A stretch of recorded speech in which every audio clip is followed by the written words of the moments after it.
don't. They will take you into the hellfire.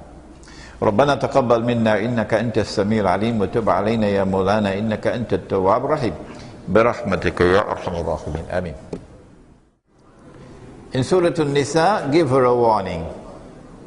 If the warning does not resolve the problem, then put her to sleep separately.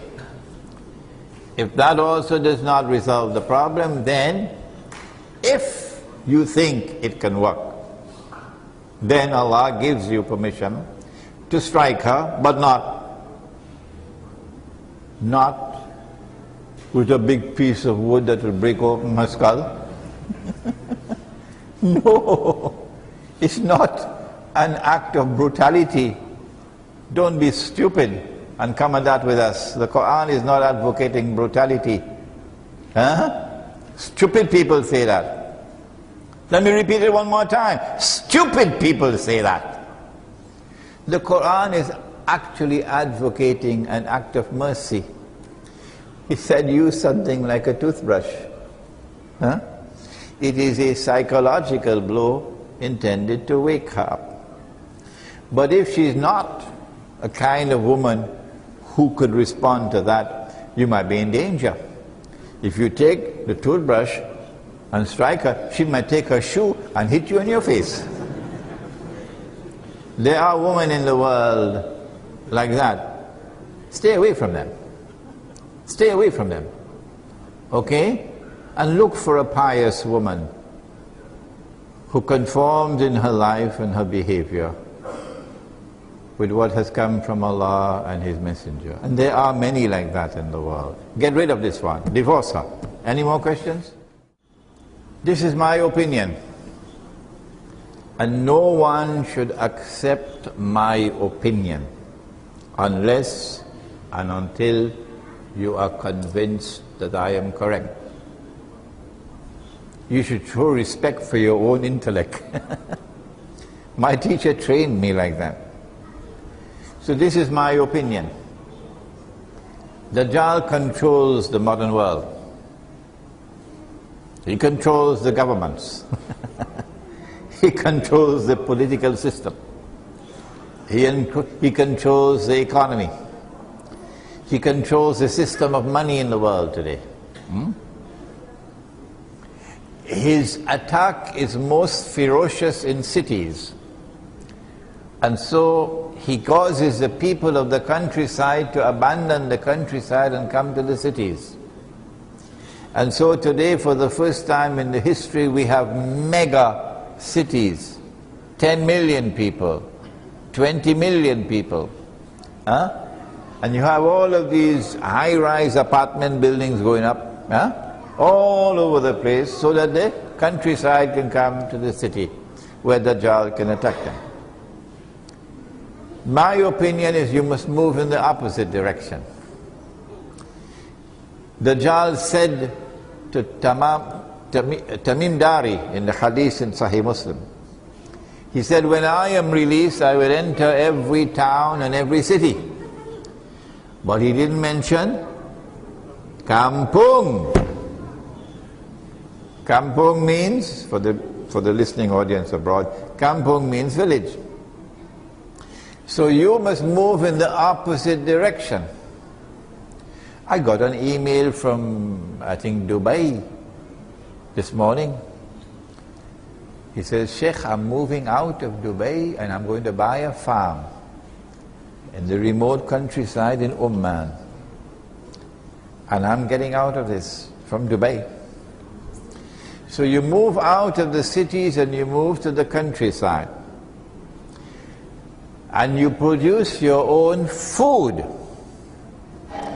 And you must get out of range of the cell phones. You know they have the, what do you call them? The antennas? And these beam the radiation. Right? So you have to try to get out of range of that. There's something called fiber optics. And with fiber optics you could have internet, but you have no radiation. No. If you build a village in the remote countryside, out of range of the cellular phones, and you produce your own food which is not GM food, every young woman in the world wants to have a baby boy. Go ask them. Go and ask them. But they cannot get a husband tomorrow who can give them a baby boy, except in this remotely located Muslim village. Yeah. Any more questions? No more. So, yes. Two more, and that's it, okay? Two more, and that's it. Yeah. At the Muslim Scholars Conference, did they discuss a global plan in order to counter-attack all this? What do you think we did tonight? It is because we are not getting a response from the scholars of Islam. This book was written 10 years ago,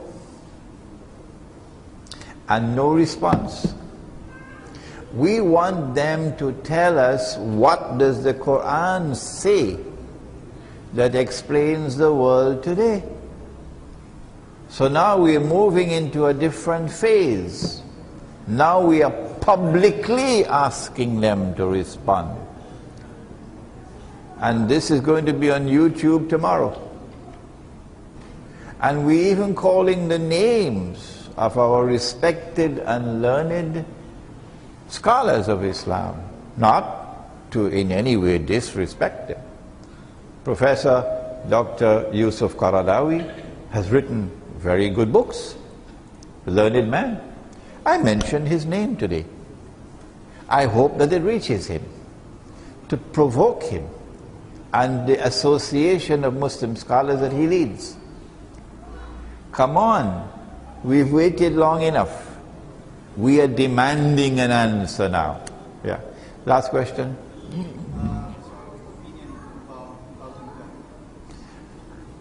The opinion about 12th of July? 2012, that the world will end on 2012? Is that why you're eating so much durian now? Whenever Dajjal is beating his drum on something, as he's beating his drum on 2012, you must know something is planned. Okay? Since the world is now expecting something big, 2012. So let us not disappoint them. What is it likely to be? I can think of a number of things. I can think, for example, of a nuclear explosion in an American city.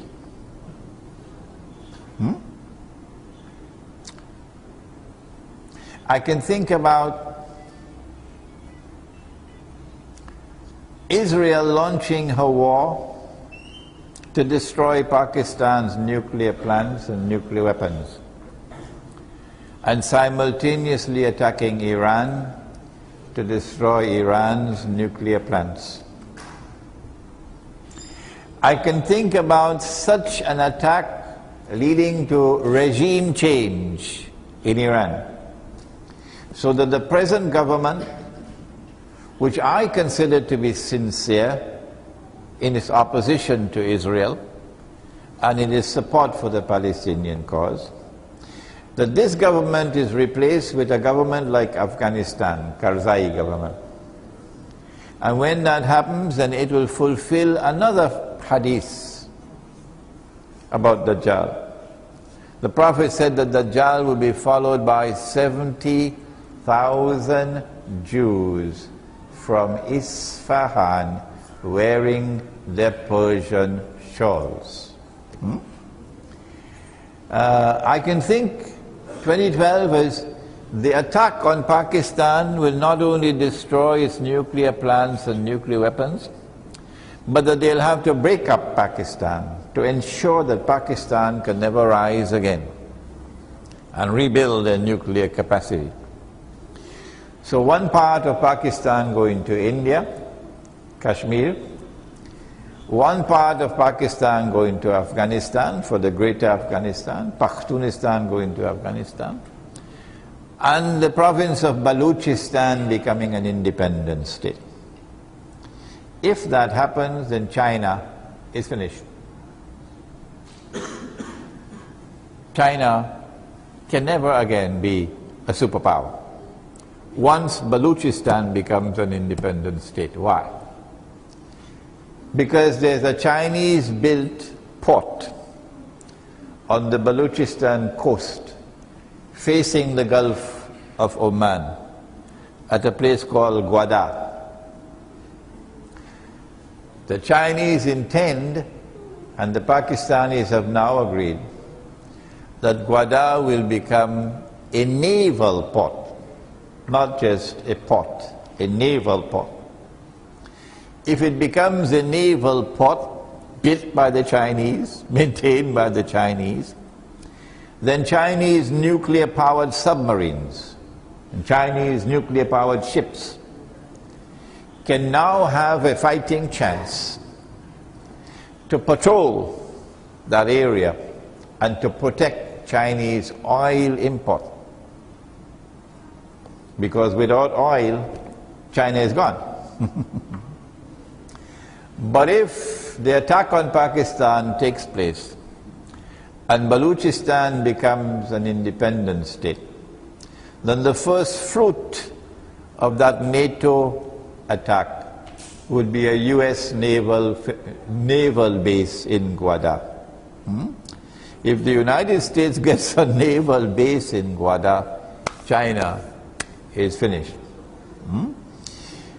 The other things that can happen, not only that they take over Libya, so that they're able to establish their military presence in Libya.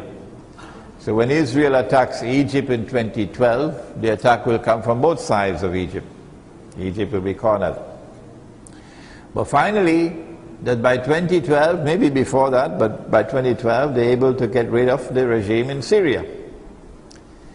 And the Arabs who are now fighting, like they did in the First World War, and they were deceived, fighting in the First World War in the British Army for freedom, and then ended up with what they ended up with.